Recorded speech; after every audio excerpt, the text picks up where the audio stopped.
अखण्डमण्डलाकारं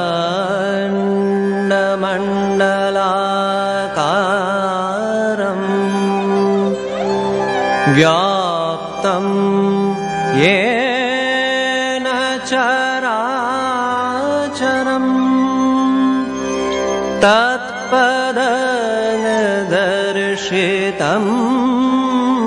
येन तस्मै श्री गुरवे नमः। নমস্কার, ভক্তি চ্যানেলে আপনাদের সকলকে স্বাগত।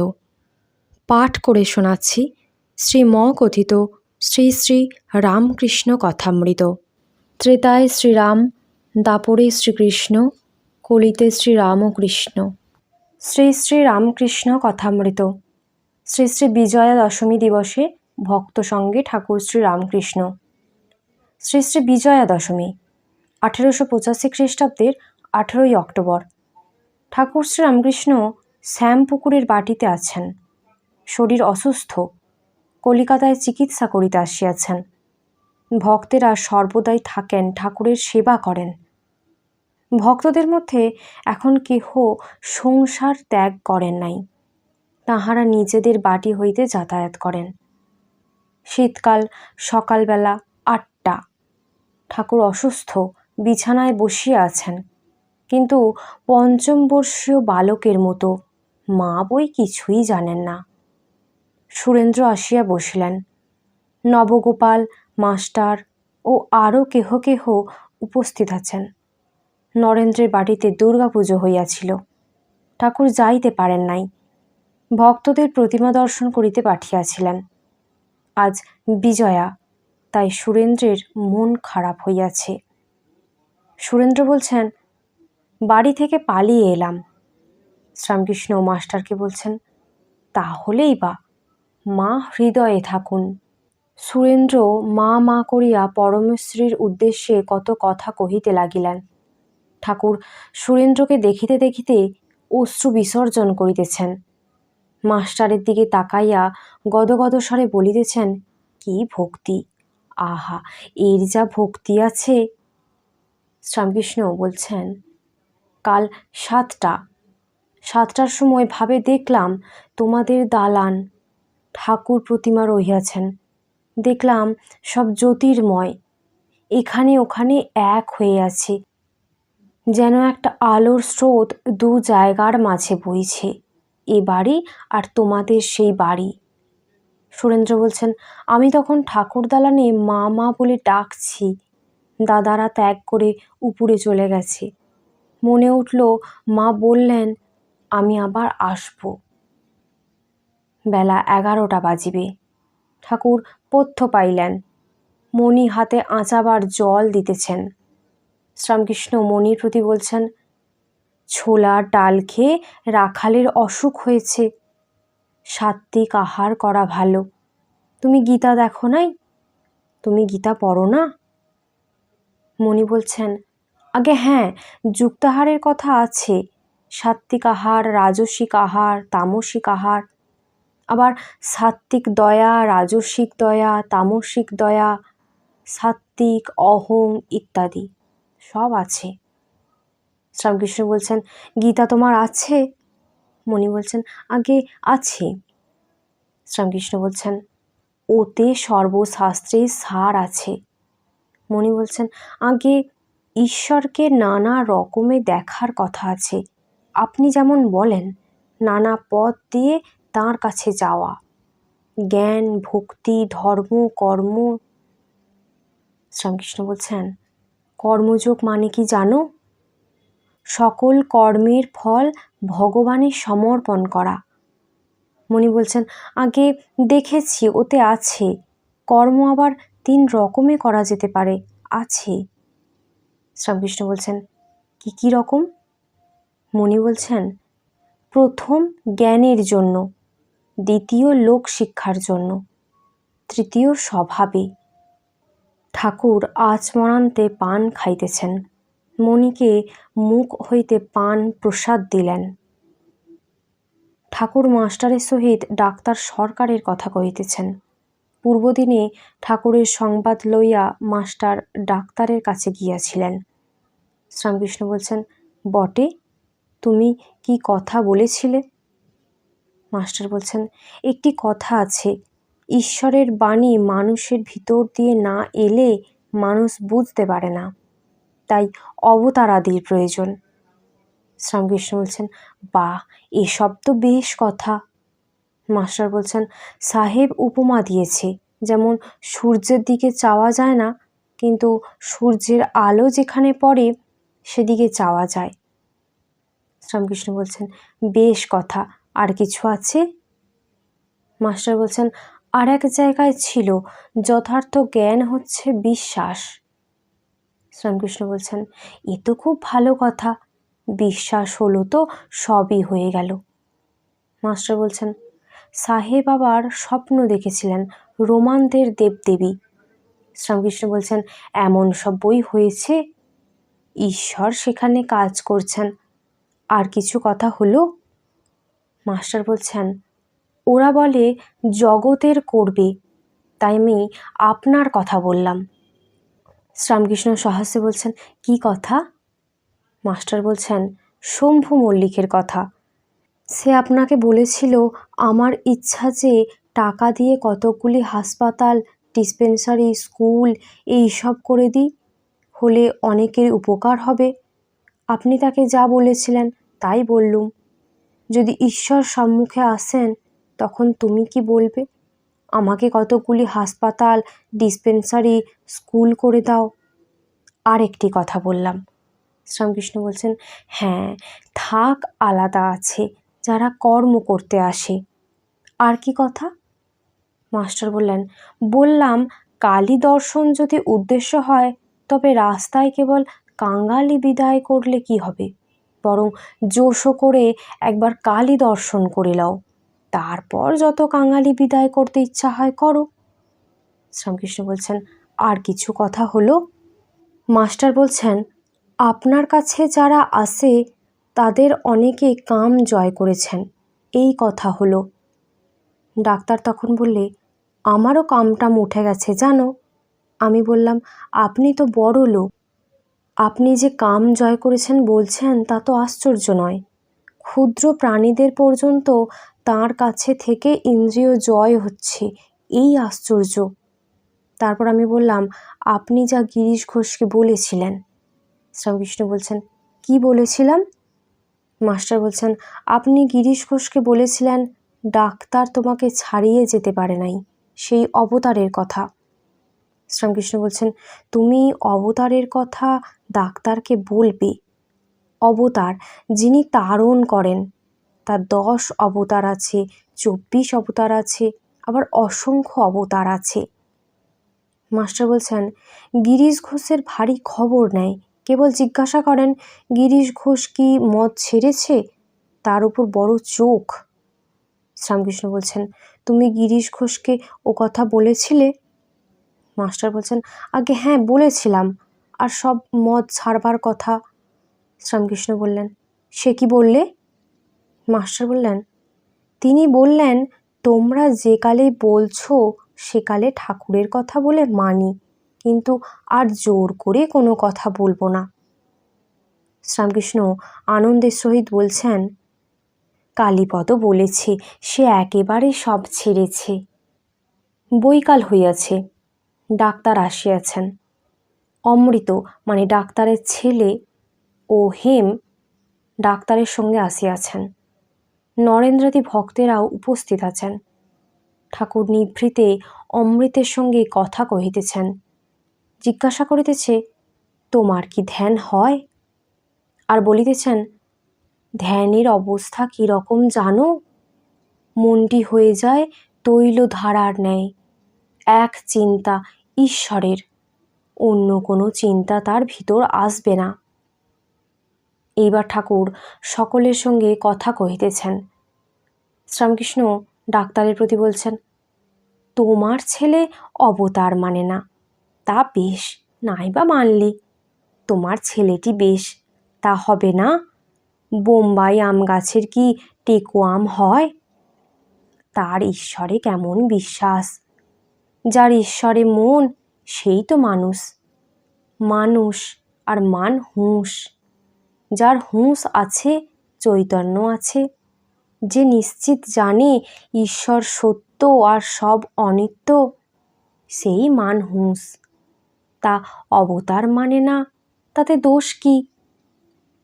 ঈশ্বর আর এসব জীব জগৎ তাঁর ঐশ্বর্য, এ মানলেই হলো। যেমন বড় মানুষ আর তার বাগান। ঠাকুর বলছেন এরকম আছে 10 অবতার, 24 অবতার, আবার অসংখ্য অবতার। যেখানে তার বিশেষ শক্তি প্রকাশ, সেখানেই অবতার। তাই তো আমার মত।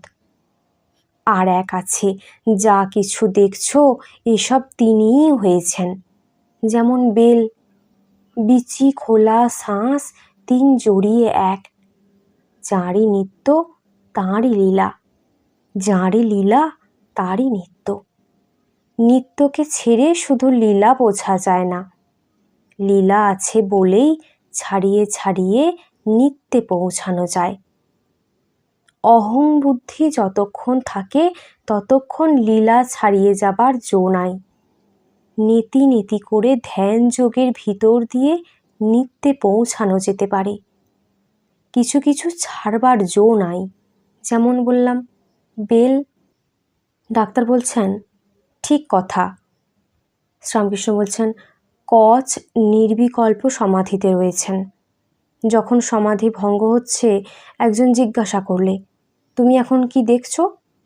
কচ বললেন, দেখছি যে জগৎ যেন তাঁতে জোরে রয়েছে, তিনিই পরিপূর্ণ। যা কিছু দেখছি সব তিনিই হয়েছেন। এর ভিতর কোনটা ফেলবো কোনটা লব ঠিক করতে পারছি না। কি জানো, নিত্য আর লীলা দর্শন করে দাস ভাবে থাকা। হনুমান সাকার নিরাকার সাক্ষাৎকার করেছিলেন, তারপরে দাস ভাবে, ভক্তের ভাবে ছিলেন। মণি বলছেন নিত্য আর লীলা দুই নিতে হবে। জার্মানিতে বেদান্ত যাওয়া অবধি ইউরোপীয় পণ্ডিতদের কাহারো কাহারো এই মত। কিন্তু ঠাকুর বলেছেন সব ত্যাগ, কামিনী কাঞ্চন ত্যাগ না হলে নিত্য লীলার সাক্ষাৎকার হয় না।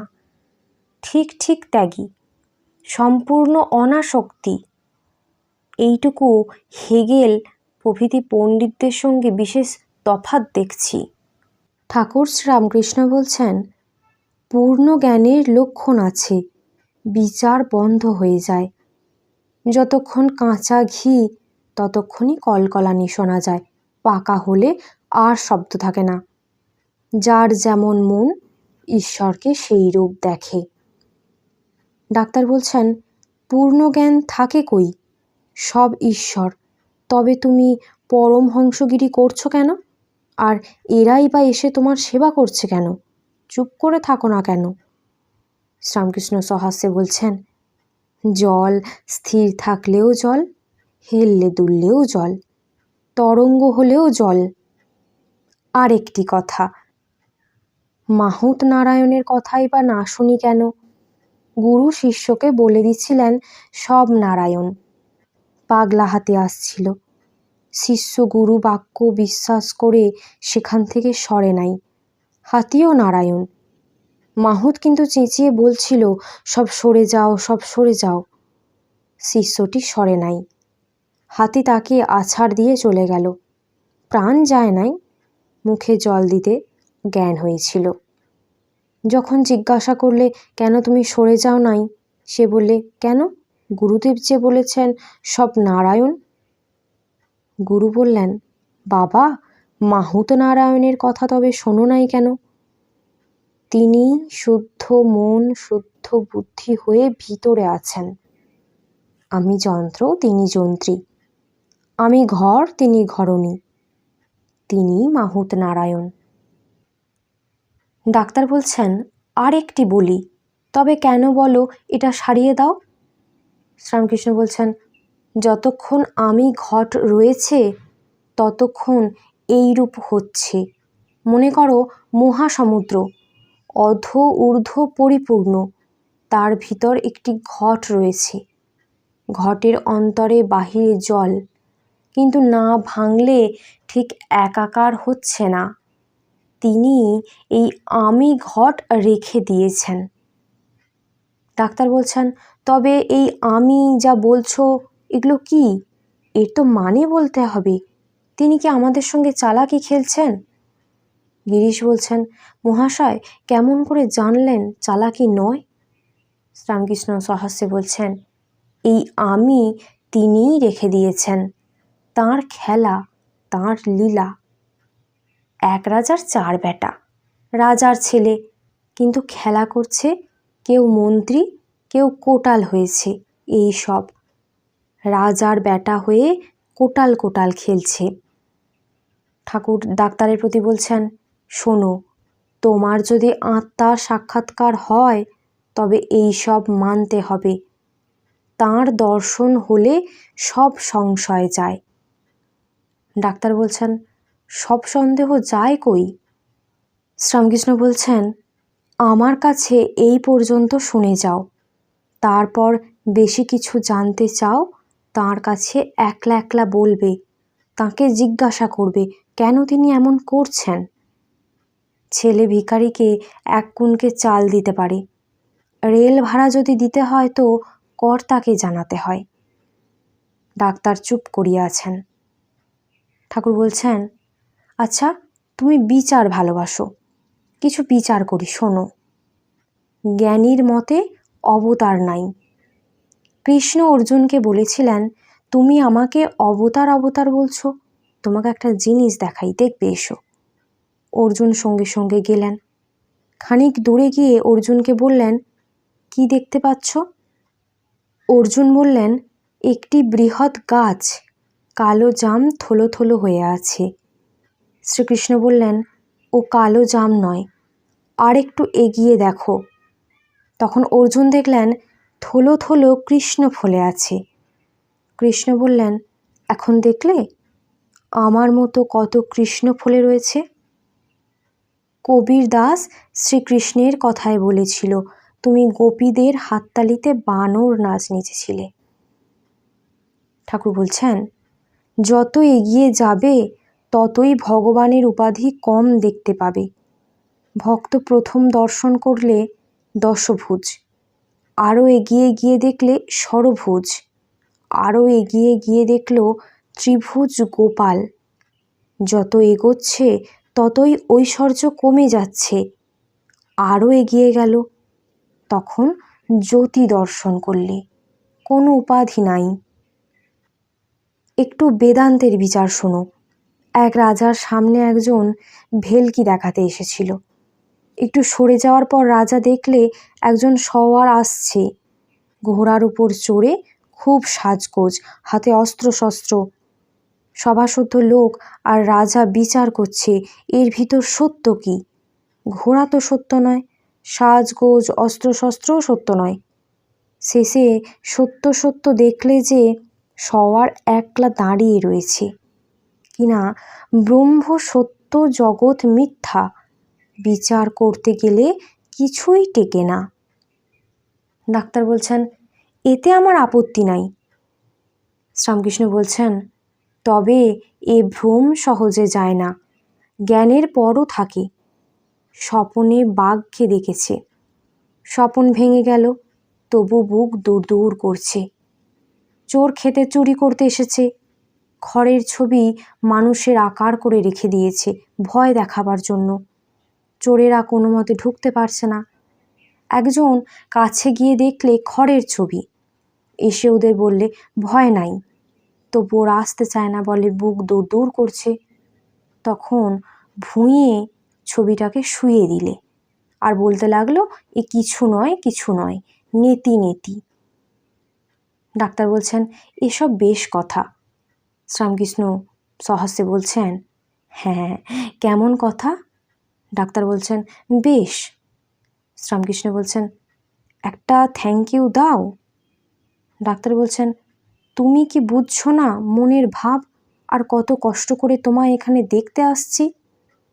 শ্রীরামকৃষ্ণ সহাস্যে বলছেন, না গো, মূর্খের জন্য কিছু বলো, বিভীষণ লঙ্কার রাজা হতে চায় নাই, বলেছিল, রাম, তোমাকে পেয়েছি, আবার রাজা হয়ে কি হবে? রাম বললেন, বিভীষণ, তুমি মূর্খদের জন্য রাজা হও।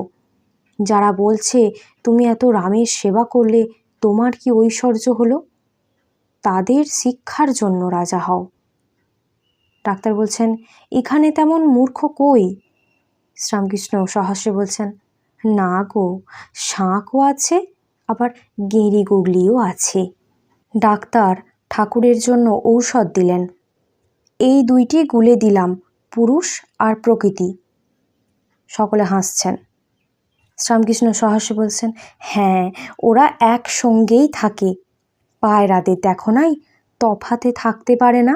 যেখানে পুরুষ সেখানেই প্রকৃতি, যেখানে প্রকৃতি সেখানেই পুরুষ। আজ বিজয়া। ঠাকুর ডাক্তারকে মিষ্টি মুখ করিতে বলিলেন। ভক্তেরা মিষ্টান্ন আনিয়া দিতেছেন। ডাক্তার খাইতে খাইতে বলছেন, খাবার জন্য থ্যাংক ইউ দিচ্ছি, তুমি যে অমন উপদেশ দিলে তার জন্য নয়। সে থ্যাংক ইউ মুখে বলবো কেন? শ্রীরামকৃষ্ণ সহাস্যে বলছেন, তাতে মন রাখা, আর কি বলবো, আর একটু একটু ধ্যান করা। ছোট নরেনকে দেখাইয়া ঠাকুর বলছেন, দেখো দেখো, এর মন ঈশ্বরে একেবারে লীন হয়ে যায়, যেসব কথা তোমায় বলছিলাম। ডাক্তার বলছেন, এদের সব বলো। শ্রীরামকৃষ্ণ বলছেন, যার যা পেটে সয়, ওসব কি সবাই নিতে পারে? তোমাকে বললাম সে এক। মা বাড়িতে মাছ এনেছে, সকলের পেট সমান নয়। কারুকে পোলাও করে দিলে, কারুকে আবার মাছের ঝোল, পেট ভালো নয়। ঠাকুরের কথা শুনে সকলে হাসছেন। ডাক্তার চলিয়া গেলেন। আজ বিজয়া। ভক্তেরা সকলে ঠাকুর শ্রীরামকৃষ্ণকে সাষ্টাঙ্গ প্রণিপাত করিয়া তাহার পদধূলি গ্রহণ করিলেন। তৎপরে পরস্পর কোলাকুলি করিতে লাগিলেন। আনন্দের সীমা নাই। ঠাকুরের অত অসুখ সব ভুলাইয়া দিয়াছেন। প্রেমালিঙ্গন ও মিষ্টিমুখ অনেকক্ষণ ধরিয়া হইতেছে। ঠাকুরের কাছে ছোট নরেন, মাস্টার ও আরও 2-4টি ভক্ত বসিয়া আছেন। ঠাকুর আনন্দে কথা কহিতেছেন। ডাক্তারের কথা পড়িল। শ্রীরামকৃষ্ণ বলছেন, ডাক্তারকে আর বেশি কিছু বলতে হবে না। গাছটা কাটা শেষ হয়ে এলে যে ব্যক্তি কাটে সে একটু সরে দাঁড়ায়, খানিকক্ষণ পরে গাছটা আপনিই পড়ে যায়। ছোট নরেন বলছেন, সবই প্রিন্সিপাল। শ্রীরামকৃষ্ণ মাস্টারকে বলছেন, ডাক্তার অনেক বদলে গেছে না? মাস্টার বলছেন, আগে হ্যাঁ, এখানে এলে হতবুদ্ধি হয়ে পড়েন। কি ঔষধ দিতে হবে আদপেই সে কথা তোলে না। আমরা মনে করিয়ে দিলে তবে বলেন, হ্যাঁ হ্যাঁ, ঔষধ দিতে হবে। বৈঠকখানা ঘরে ভক্তেরা কেহ কেউ গান গাহিতেছিলেন। ঠাকুর যে ঘরে আছেন সেই ঘরে তাহারা ফিরিয়া আসিলে পর ঠাকুর বলিতেছেন, তোমরা গান গাচ্ছিলে, তাল হয় না কেন? কে একজন বেতাল সিদ্ধ ছিল, এ তাই। সকলে হাসছেন। ছোট নরেনের আত্মীয় ছোকরা আসিয়াছেন, খুব সাজগোজ আর চক্ষে চশমা।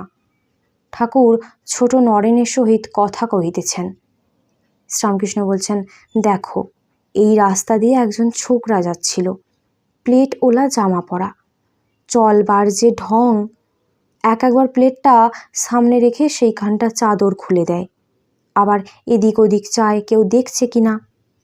চলবার সময় কাঁকাল ভাঙা, একবার দেখিস না। ময়ূর পাখা দেখায়, কিন্তু পাগুলো বড় নোংরা। উট বড় কুৎসিত, তার সব কুৎসিত।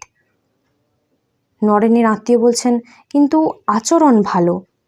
শ্রীরামকৃষ্ণ বলছেন, ভালো, তবে কাঁটা ঘাস খায়, মুখ দিয়ে রক্ত পড়ে, তবুও খাবে। সংসারী, এই ছেলে মরে, আবার ছেলে ছেলে করে।